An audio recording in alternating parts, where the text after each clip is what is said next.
Presidente dos Estados Unidos, Donald Trump, confirmou tarifas de 25% para produtos provenientes do México e do Canadá, que começam a vigorar já amanhã, dia 1º de fevereiro. Trump também mencionou que os Estados Unidos estão em processo de aplicar tarifas à China e afirmou que a China vai precisar parar de enviar o opioide fentanil para os Estados Unidos e matar o povo americano, palavras de Trump. De acordo com o presidente, esse será o motivo para que as tarifas sobre a China sejam implementadas em breve. Eu fico imaginando como é que vai na cabeça do Xi Jinping, que conversou com Donald Trump num dia falando sobre negociações multilaterais. Aí a China divulgou uma nota absolutamente, como diz o Zaidan, com platitudes do começo ao fim, nada absolutamente efetivo. Vamos negociar, vamos conversar, vamos sentar para discutir e tudo mais e tal. E aí vem um negócio tratando de opioide vindo da China e esse é o motivo da taxação, viu, Zaidan? Essa história do opioide, ela já é razoavelmente antiga, né? No primeiro mandato do Trump já havia essas reclamações. Não é que a China mande opioides sintéticos para os Estados Unidos. Ela exporta produtos químicos que são utilizados na produção de opioides. E o governo dos Estados Unidos diz que essa produção se concentra no México, né? Então, ele alega, interessante isso, que ele nem vê grandes problemas com o preço das mercadorias exportadas por China, Canadá e México. Mas o problema da imigração ilegal e o problema dessa exportação de produtos químicos que saem da China e que em alguns outros lugares se tornam opioides sintéticos, que isso justificaria essa sobretaxa, né? É uma bobagem tremenda. Primeiro, você está responsabilizando governos, mas deveria começar a responsabilizar a sua própria sociedade, né? Pelo consumo daquelas drogas. E claro, se o produto é fabricado no México, você tem de ter uma segurança ainda mais forte na fronteira e buscar com o México formas de cooperação, de colaboração. O México tem muita dificuldade. Esse é o grande drama moderno mexicano, né? É o enfrentamento dos grupos criminosos, que são muito bem organizados, muito bem armados, endinheirados até o teto. E no caso da China, o Trump sabe que os dois perderão se houver uma guerra de tarifas, porque a China também chegará a um ponto em que não tem mais conversa, iremos fazer a retaliação, né, a contrapartida. E os dois perderão com isso. Os Estados Unidos precisam muito do mercado chinês, principalmente mercado de alimentos, etc. E quando o Trump disse que tem autossuficiência em petróleo, os Estados Unidos têm a maior produção de petróleo do mundo, em segundo lugar a Rússia. Só que e a Arábia Saudita é o país que mais exporta, e a Venezuela tem as maiores reservas. Só que os Estados Unidos têm um consumo imenso, que faz com que o petróleo produzido não seja suficiente. Então eles têm de importar petróleo. E aí ele diz, não, eu ainda tenho dúvida se o petróleo também será taxado. Quer dizer, ele sabe que isso teria um impacto imediato na inflação se ele traz petróleo mais caro, não é? Então, são idas e vindas. O Trump trabalha dessa maneira, né? Com coerções, pressões, ameaças. Aí ele muda o discurso, muitas vezes passa a bajular aquele governo que antes ele estava atacando. Ele tem esse comportamento pendular. Mas se houver uma guerra comercial, como houve um início de guerra comercial no primeiro mandato entre Estados Unidos e China, os dois perderão, Ronald.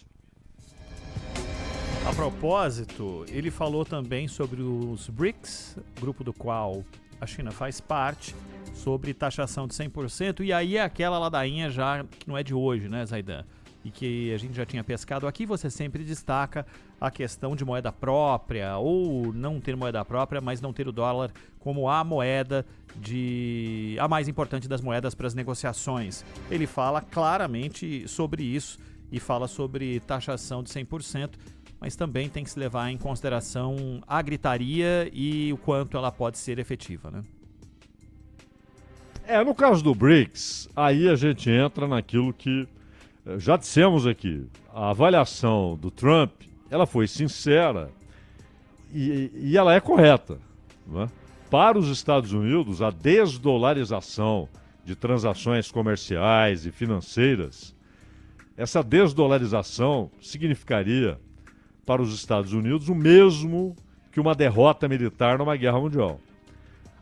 Principalmente para que eles possam manter o equilíbrio no tratamento da dívida. É uma dívida de 35 e subindo, trilhões de dólares.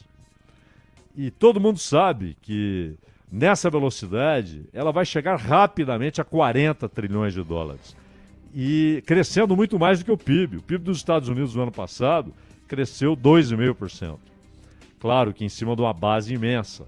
É sempre muito dinheiro. Qualquer 1%, qualquer um ponto percentual é um crescimento considerável em valores brutos. Mas a dívida cresce muito mais rapidamente e abre um espaço muito maior entre ela e o produto interno bruto. Só por ter o dólar, a moeda global, é que os Estados Unidos administram isso. E ninguém enxerga risco de moratória, os mercados continuam comprando os títulos. Mas se ele perde essa hegemonia monetária, seria uma derrota imensa, não só política, mas econômica, além de ser política, porque o dólar é usado como moeda e como instrumento de dominação. Essas sanções todas que os Estados Unidos aplicam, elas só são possíveis pelo que representa o dólar no mercado global, né, Ronald? O Brasil é o grande entrave na presidência dos BRICS para isso, Zaidan? Porque o ministro Fernando Haddad também falou da necessidade do Brasil estreitar laços com a União Europeia e com a China e o fortalecimento dos BRICS, mas o Brasil é aquele que pode, de alguma forma, fazer isso ou dar combustível para isso acontecer? O Brasil se afastou, pelo menos em sua oratória, da empolgação que demonstrava antes pela desdolarização. O Brasil foi um dos primeiros a defender essa ideia. A Dilma Rousseff tem defendido essa ideia, continua defendendo essa ideia fortemente como presidente do novo Banco de Desenvolvimento. Ela não tem sido ouvida pelo governo, tanto que ela recomendou um acordo para que o Brasil fizesse parte da Rota da Seda e o Conselho não foi ouvido, ela acha que foi uma oportunidade perdida. Mas na presidência do BRICS, ao anunciar as metas que terá neste ano de 25, quando presidirá o bloco, o Brasil não anunciou qualquer movimento em direção à desdolarização.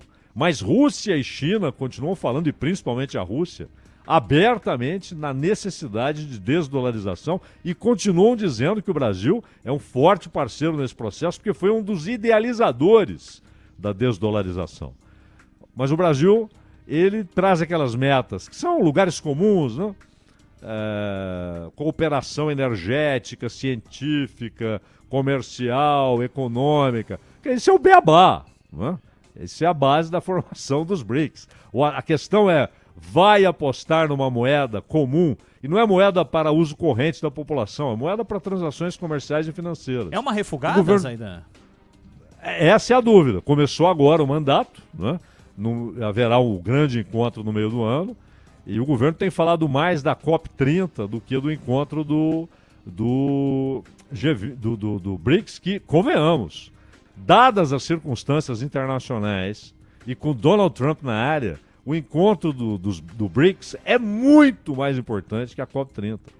Ele terá efeitos reais na organização e na relação dos países muito maiores do que qualquer carta de intenção que sairá da COP30. Agora, se o Brasil não quiser tocar o processo, ele ficará adiado para o ano que vem. Que haverá pressão dos Estados Unidos, o Trump fala, mas o grande problema é a pressão silenciosa. É a que vem da embaixada, é a que vem muitas vezes até de comandos militares. Você se lembra da Laura Richardson, do Comando Sul, não é? Ela dizendo que o Brasil deveria se afastar. E das nossas reservas, é isso? Reservas, nossas florestas, nosso lítio, nosso petróleo, e dizendo abertamente que o Brasil deve se afastar da China, né? A China respondeu, o Brasil não. O Brasil ficou calado, a China respondeu, né? A resposta que veio do entorno do governo foi do Zé Dirceu, que não faz parte do governo, não faz parte nem da direção do partido. mas foi quem se posicionou, e o Genuíno, que também não faz parte nem do governo nem da direção do partido. O governo não se manifestou. A embaixada chinesa é que tomou as dores, né?